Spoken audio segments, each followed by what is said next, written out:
Nagpalabas na ng listahan ng mga ipinagbabawal na paputok ang Albay Police Provincial Office bilang paghahanda sa papalapit na Pasko at pagsalubong ng bagong taon.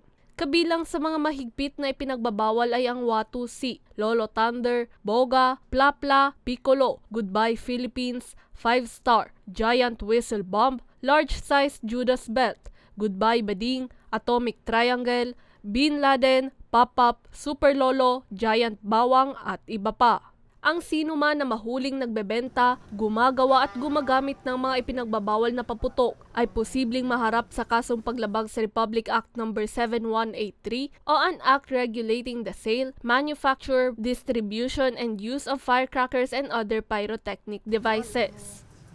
As of this time po, negative pa po tayong report na may nahuli na po ang ating mga kapulisan dito sa sinasabi ko po mga pinagbabawal na mga paputok. Pwede po silang kasuhan ng ating mga kapulisan, yung mga kapag-confiscate po, yung mahuhulihan nito, mga nasabi ko mga prohibited na firecrackers kasi may in violation po ng Republic Act 7183. So yun po yung kakaharapin nilang violation. Sa ngayon, nakaalerto ang buong kapulisan sa lalawigan para sa ligtas na pagdiwang ng holiday season. So far naman po ang ating mga kapulisan po na lalong-lalo na po ngayon na mayroon tayong simbang gabi. So nakadeploy po, makikita nyo naman po na visible ang ating mga kapulisan. And tungkol naman po dito sa mga ito sa para ma-inform natin yung mga tao, yung community regarding dito sa mga ipinagbabawal.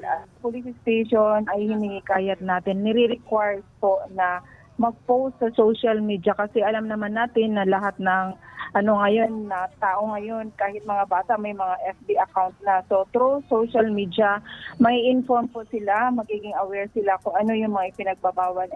Kaugnay nito, patuloy naman na nagpapaalala ang otoridad sa publiko na agad na dumulog sa kanilang opisina kung sakaling may makitang gumagawa ng mga iligal na aktibidad. Para sa mga balitang Tatak Bicol, May Insinares.